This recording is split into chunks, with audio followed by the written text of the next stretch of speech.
Mirë se u rikthyet në program. Në fakt është një, le ta themi thënie, apo praktik, nuk e di, e vjetër që gjyshet tona e kanë trashëguar dhe ne vazhdojmë edhe e përdorim këtë ndrimin e gjakut. Po, se si një, po jam që kështu të debu se po të ndrojt gjaku. Është e vërtet, e kemi në shprehi. Është shprehi, po nuk e dim nëse është e vërtet apo jo. Nëse ndodh vërtet ndrimi i gjakut. Tani, ndrimi i gjakut në kuptimin e transfuzionit të gjakut nuk ndodh. Gjaku nuk të ndrohet totalisht, por sigurisht gjaku rinovon vetveten. Okej, po nëse do doja të më ndroj gjaku, do doja të më bëj blu. Gjak blu. E po ndodh çik si ndryshe. Shumë shekuj më para. I fan gjithë që është me ne në studion, mëngjes, mirë se erdhe. Faleminderit që je sot me ne në program. Faleminderit juve. Më pëlqen shumë ideja për të patur një gjak blu, po nejse gjithsesi. Kujt jo? Kujt jo, vërtet. Tani thjesht zgjidh mbretërinë se nga do doje që ta kishe këtë gjakun blu. Nga Europa Veriore, andej, është mirë, andej është mirë. Vëri emrin. Por ata e kanë nga ne. Ata e kanë nga ne, ata e kanë nga ne? Gjermanët thonë jemi Alish rac ariane, kështu që ashtu vi shtamen fanoj, thot, vi studirëm në revurse. Po shkreja rrjedhim nga ju dhe studiojmë rrejnë tona, thonë. Jo, dakord, po ky donte të ishte pak më mbretëror. Pak më kështu, më nejse, bos të hallakatemi. Po që nga diçën në lirik, je. Okej. Nuk e di, nisim këtu bisedën së bashku, nëse është vërtet apo jo. Pra, është kjo pyetja e madhe që ne kemi. Mund të jetë një shprehi në zhargonin popullor që po na ndrohet gjaku, se kemi çik dalldi sikur jam Terezi, apo vërtet ndrohet gjaku? Çfarë ndodh? Duhet të theksojmë së pari, para se të vijë kjo stin, ka ardhur dimri. Në kohën kur vjen dimri, fillon trupi të kurrët prej të ftohtit. Në të kurrjen prej të ftohtit që ka trupi jon mblidhet. Duke mbledhur, mbledh dhe ende gjakut mblidhen, bëhen pak më të vogla ende gjakut. Si pasojë e kësaj dhe gjaku fillon me fjalë të jetë pak më viskoz.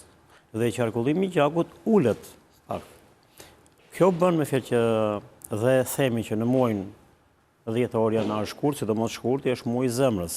Pra që do të thotë këtu ndodhin para infakte hemorragjit cerebrale. Pikërisht për shkak të ngushtimit të enëve të gjakut. Për shkak të ngushtimit dhe keq ushqyerjes. Tani ne jemi popull mishngrenës dhe detyrimisht me fjalë kemi dhe problemet tona me fjalë me kolesterolin, me yndyrnat, sepse lakmojmë gjithmonë ke ajo pjesë e ushqimit të keq. Në këtë rast ndodh që duke ardhur muaji i marsit, fillon njëkohësisht, trupi fillon shlirohet, se ngrofet. Fillon shtimi qelizor, pra qelizat tona shtohen në trupin ton. Dhe ngarkesa e enëve të gjakut, këtë pjesë, duke qenë se mund kemi dhe kolesterol të lartë, që është ndikuesi kryesor, ndodh që në këtë kohë mund të ketë shumë probleme edhe me depresioni, mund të ketë probleme me parainfakte, infakte, hemorragjit cerebrale. Ja, një sekond, do më thënë, më thua që... Në dimër. Jo, për në dimër, e kam... Apo në verë tani, kur na u... Në verë, po jo, më bëri përshtypje diçka dhe dua ta theksojmë këtë gjën. Dhe ata të cilët kanë probleme me kolesterolin, pra, kjo ndrimi i gjakut në këtë lloj forme i vjen atyre që kanë probleme me kolesterolin, sepse ka dhe njerëz që s'kan probleme me kolesterolin. Ka dhe njerëz që nuk kanë, por duhet të dim gjithmonë që para se të vijë ky muaj, ne duhet të jemi të para përgatitur që nga aktiviteti fizik, që na duhen 10.000 hapa në ditë minimalja, por na duhet dhe ushqimi. Duhet të konsumojmë sa më shumë çaj, dhe çajrat më të mira janë çaji i hithërës, është i mrekullueshëm. Nuk diskutohen dhe çajt me gjethe ulliri, që punojnë shumë dhe për pastrimin e mëlçisë dhe gjithë trupit tonë. Por edhe ushqimi do të jetë i kontrolluar. Pra, duhet të ham të paktën ato të stinës, do të përdorim për shembull limonin me vaj ulliri në mëngjes, po dhe në darkët, të lug leng limoni me një lug vaj ulliri përsëri që të pastroj mëlçin dhe të ndikoj kjo në enët e gjakut. Pra, ushqimet tona në këtë rast do të jenë të kujdesur. Pra do të jemi të kujdesshëm në ushqyerjen tonë. Duhet të kujdesur shumë kuzhina jonë që kemi, për arsye se na duhet të përdorim edhe lëngjet, edhe perimet, edhe frutat. Pra në këtë kohë duhet të eliminojmë sa më shumë ushqimet që kanë kolesterol, që kanë yndyrna të larta, mishin, këto janë të gjitha ëmbëlsirat, duhen eliminuar, pijet e gazuara, alkooliket, na duhen që të tregojmë pak një kujdes shumë të madh. Ndaj dhe kjo stin i përkon edhe sipas besimeve fetare, është e trashëguar që të mbahet kreshma për krishterët dhe për muslimanët është kjo... Ramazani. Tani, Ramazani është të gjithë Ramazani lëviz. Dakor, por në këtë kohë me fjalë janë gjithmonë përkon, se kreshpat janë për shembull njësoj, ndërsa Ramazani mund të lëvizi, por kryesisht ato përkojnë shumë herë në kohën e pranverës. E pranverës. Kështu që edhe nga lashtësia na vjen. Prandaj, por duhet të parë dhe një diçka tjetër se në këtë kohë, për shembull po të marrim kreshmat, nuk lejohet përdorimi i ushqimeve shtazore. Nuk lejohet as gjalpi, as veza, as gjë. Vetëm një ditë të premte lejohet që të mund të hash peshk, e cila ndikon shumë në trupin ton, që të jetë sa më i lehtë dhe gjaku të qarkulloj sa më lehtë në trupin ton, dhe ne mos kemi probleme të tilla. Dhe mos me pas dhe goditje në tru, në zemër e tjera, të paralizat e të përgjithshmet. A ka një mënyrë për ta kuptuar që këto simptomat që i kemi pikërisht për shkak të këtij procesi, pra të ndërrimit të gjakut, po e quajmë ne, do të shohim gjatë stinës së dimrit, vjeshtë e dimrit, ne nuk e kemi këto probleme. Por në moment që fillon qarkullimi i gjakut, që vjen marsi tani pranvera, ndërrimi i gjakut të quhet, në këtë rast ne kemi me fjalë pak stres, lodhje, për arsye se trupi është mësuar në një fjetje gati, mund të quhet, pavarësisht aktiviteteve që mund të kenë pasur, po dhe aktivitetet gjatë dimrit janë më të pakta. Mund këtë patur një orë tjetër biologjike gjatë dimrit. Atëherë shtohen dhe orët e ditës. Duke qenë se shtohet dhe dita, atëherë ngarkesa e trupit për të qenë i zgjuar nuk përballohet aq mirë. Prandaj na duhen, na vinë ndihmë të gjitha llojet e çajrave dhe të gjitha llojet e lëngjeve, e njëkohësisht dhe supat. Edhe suprat. Mirë, sigurisht që neve do të kalojmë dhe do të merrem pak edhe me ushqime specifike, ti i përmend pak a shumë, po ti e di që nuk të lëm të ikësh nga studio pa na dhënë ca formula magjike. Do të theksoja se përdorimi i vitaminës C, e kemi theksuar dhe e theksojmë gjithmonë, është gjëja më e mirë e mundshme që na mban enën tonë të gjakut të pompuara, të mira, por njëkohësisht edhe kapilarët e trurit i mban të pastra.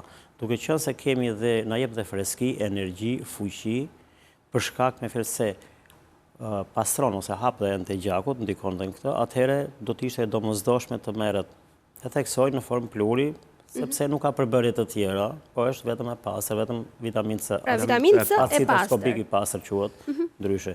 Njëkohësisht për të ardhur në ndihmë për të gjithë ata që mund të kenë pas probleme me enë të gjakut, probleme me stresin, të gjitha ne kemi gaboj një shpikje të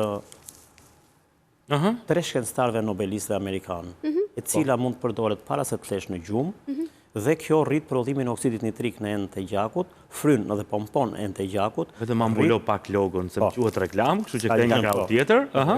Atëherë, kjo bën atë që enë të gjakut tona gjatë natës dhe zemra të punoj me ritme më të larta dhe të pastroj enë të gjakut dhe kështu shmang para infarkt, hemoragji cerebrale.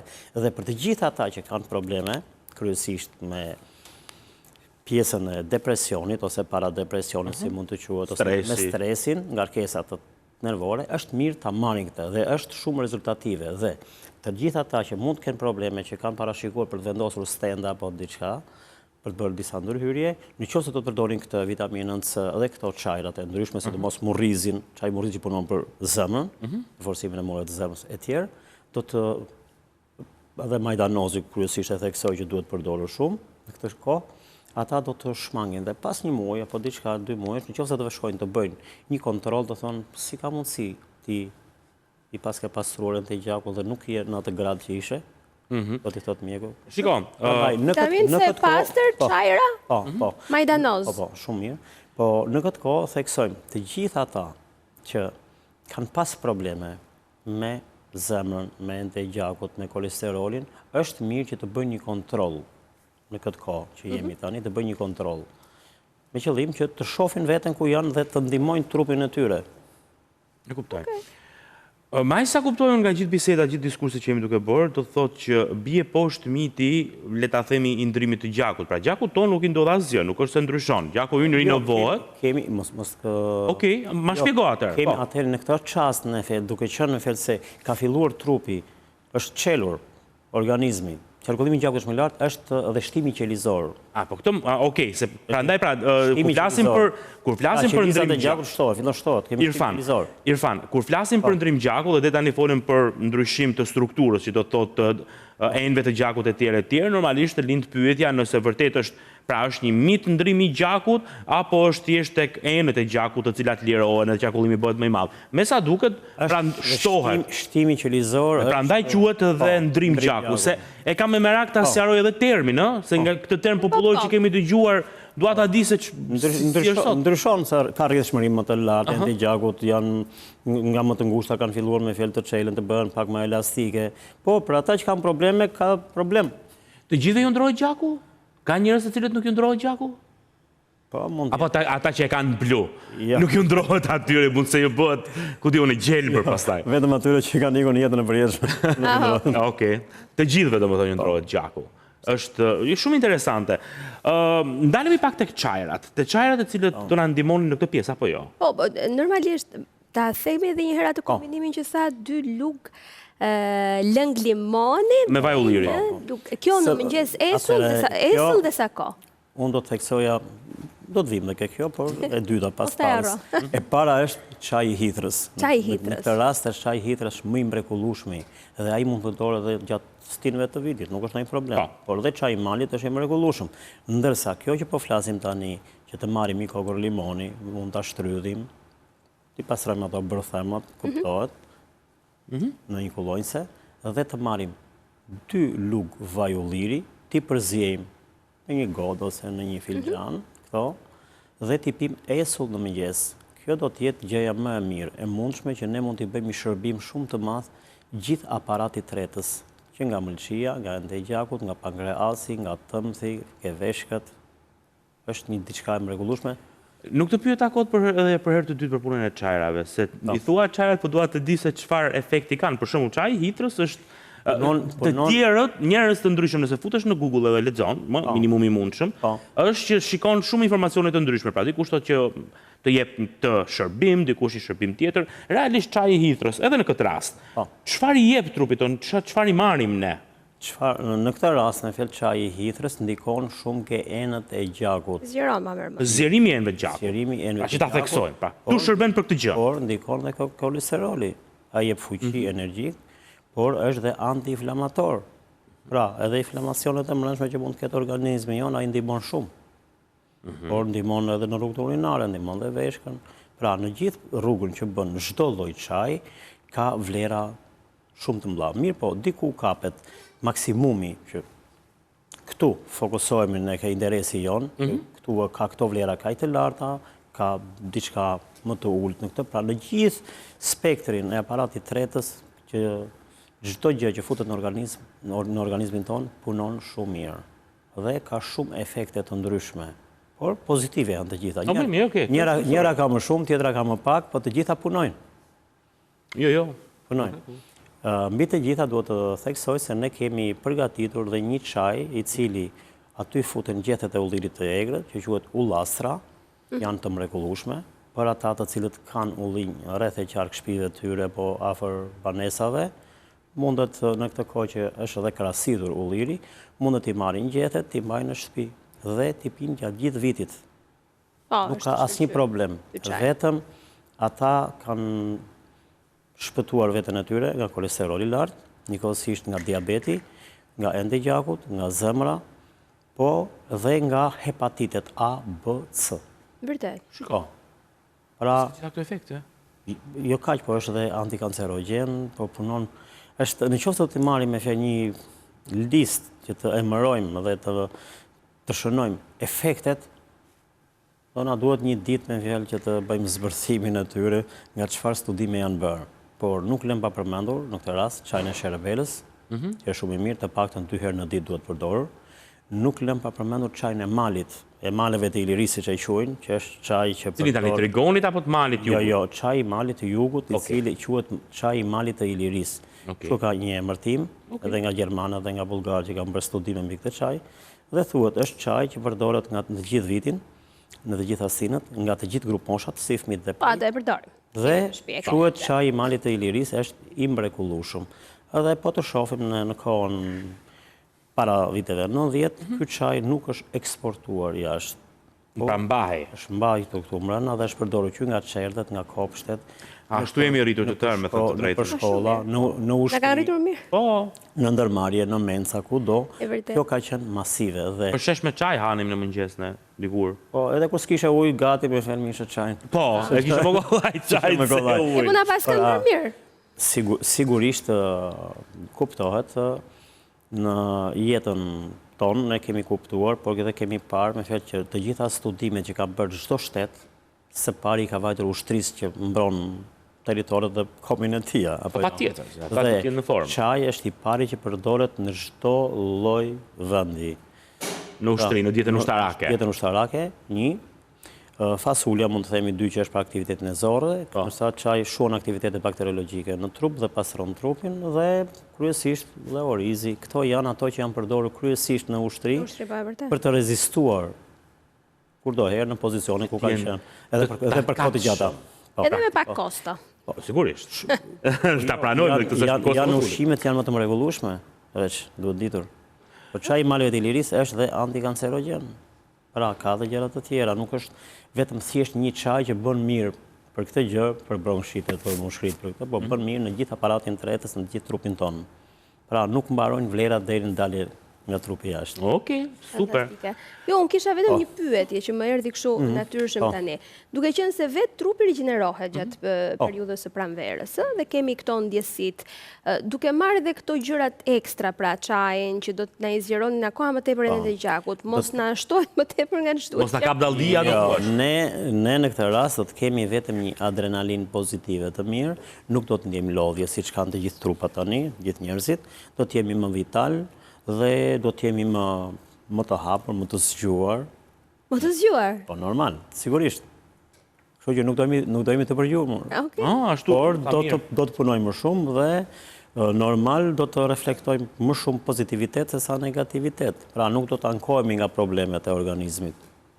Shiko, doli nga biseda, ne do flasim edhe në pjesën tjetër, në fakt, për trompozat, pa një konvështrim komplet tjetër, s'ka lidhje, me gjitha ato duke dal nga biseda, mua automatikisht më lind pyetja, këto trompozat, se që nga e lidhur shumë me trompozat, kjo pjesa e ndërimit të gjakut, të hapjes e enve etjere etjere. A do ne hapësh ndonjë sekret të vogël për njerëzit të cilët kanë problematika të tilla, ndonjë çaj i cili mund të konsumohet dhe i ndihmon në këtë drejtim tek trompozat? Së pari thamë për ta bërë më të fuqishme dhe për ta futur në traditën tonë, dhe ajo është, faktikisht e ka qenë, ne kemi gjetur, nuk e shpikëm ne vajin e ullirit me limon. Me limon. Në mëngjesën. Kjo është edhe mbrojtës për këtë pjesën e trompozave? Por pastron dhe mëlçin, pastron dhe pankreasin, pastron tëmthin, heq gurut, nga veshkat, nga tëmthi, heq kristalet. Pra, është i mrekullueshëm. Mund t'i japim se fëmijëve këtë, para se të vazhdosh? Për cilë fëmijë ke fjalën? Për ta. Po një mosh, kur është e pranueshme? Për ta, se dia i sa vjeç kemi, kështu që. E pranueshme mund të jetë në moshën 5-6 vjeç. 5-6 vjeç e sipër mund t'ja japim. Me lugë çaj, jo sasirat më. Po, jo sasirat. Jo, nëse është kaq i mrekullueshëm dhe ka kaq pak përpjekje, le të themi. Pra, sasia duhet të ndryshojë. Sasia duhet të ndryshojë. Mund të shtojmë me pak ujë të ngrohtë, në qëllim të jetë më i përballueshëm. Më i përballueshëm, më asimilueshëm për. Nëse kemi një mjalë të mirë, mund të japim një lugë kafe mjalë të mirë fëmijëve dhe kjo bëhet e mrekullueshme. Por unë do të theksoja që për fatin e mirë tonë, në pozicionin gjeografik që kemi, Zoti na ka dhënë shumë gjëra. Na ka bekuar, me thënë. Na ka bekuar. Gjethet e ullirit të mrekullueshme. Dikur merresh 20, por me problemet janë pas Covidit e me keq ushqyerjen, duhen 40 gjethe ulliri. Një dozë 40 gjethe të zihet në 1 litër ujë për 15 minuta, sa të shteroj pak dhe atë pijet gjatë ditës, është e mrekullueshme. Na mbron në gjithçka, nga trompozat, nga gjithçka. Për sa kohë ta pim këtë, ne? Sigur të pijet për gjithë vitin, nuk ka një problem. Nuk është keq. Madje unë do të theksosha sepse ne kemi edhe një çaj të mrekullueshëm që quhet çaj alpin. Ai çaj është aq i mrekullueshëm sa heq anktin, stresin, panikun, por është vërtetuar dhe njëkohësisht dhe unë kam pasur disa njerëz të njëjtur, që kanë qenë me metale të rënda në trupin e tyre. Dhe i ka pastruar. Që nga vitet 90, kanë qenë me funksione të larta, madje nëpër këto Elbasane, Uzina, këto kanë inspektimet që kanë bërë, ndoshta mund të kenë marrë aty, dhe për rreth 3 muaj e gjys janë pastruar metalet e rënda, siç është arseniku, mërkuri, plumbi. Vetëm duke konsumuar çaj? Po është çaj i tillë, ai heq anktin, stresin, panikun, njëkohësisht. Është kombinimi i duhur i bimëve. Është dhe kundër alergjive, se e theksojmë tani vinë alergjitë. Po, në këtë stil. A kupton? Dhe është një çaj i mrekullueshëm që na përshtatet në shumë lloj drejtimesh, i mrekullueshëm. Por nuk do të lëm pa përmendur njëkohësisht edhe çajrat të cilët do të jenë me karafil, me kanell, do të jenë të mrekullueshëm. Edhe në piper të zi. Një mix i këtyre do të jetë i shkëlqyer. E rëndësishme është që në këtë bisedë ne kuptuam një gjë që nuk që ka thjesht një mit, pra gjaku ndroka vërtet, rritet funksionaliteti, hapen enët e tjerë, dhe pas ka disa element natyral të cilat ne na bëjnë mirë dhe na ndihmojnë në kalimin e këtij procesi. Se ky është një proces i cili dikujt i ndikon për mirë, dikujt i ndikon për pak më keq, etj. Ne nuk morëm një çaj që bën mirë, morëm disa çajra. Po pra po. Për arsye këto të futen në kulturën tonë ashtu siç kanë qenë më përpara. Pra të rikthejmë vëmendjen sërish. Që të rikthehemi traditës. Tradita nuk është e kot. Bota është 50 milion vjet e vjetër, pa më shumë, nuk kemi informacion nga i saktë, por këto që natyra, Perëndia i ka krijuar për ne, dhe këto janë përdorur gjithmonë. Dhe këto na ndikojnë. Dhe këtu futet në mes dituria pastaj, sa të ditur jemi ne që ti përdorim ashtu siç duhet. Dhe siç është e saktë, por duhet të qëndrojmë edhe në një pikë tjetër. Vërtet me fjalë të ditur shumë dhe të shkolluar shumë nuk kanë qenë të parët tanë, por i kanë përdorur, i kanë trashëguar dhe sot kur bëhet vërtetimi shkencor, nga studimet e bëra nga shkencëtarë. Dituria nuk vjen nga shkolla. Po bra. Prandaj po të them. Dituria nuk vjen nga shkolla, nga praktika, nga trashëgimia. Trashëgimia plus është edhe një efekt tjetër. Po, mirë, okay, ajo pastaj nuk po futemi se ajo është ha debat. Jo të gjithë kanë lidhje. Jo të gjithë kanë atë lidhje. Faleminderit shumë që Faleminderit juve. Faleminderit shumë për gjitha këshillat. Mos u ndani nga ne se vetëm pas pak do kuptoni që masazhet janë të mira shumë, po pas kanë dhe ca rrisje, jo në të gjitha rastet. Ndonjëherë mund të jenë problematike për ata që vuajnë nga kockat, edhe ndonjëherë mund të jenë problematike dhe për ato që kanë trompoza, kështu që qëndroni me ne për të kuptuar pse ndodh kjo gjë.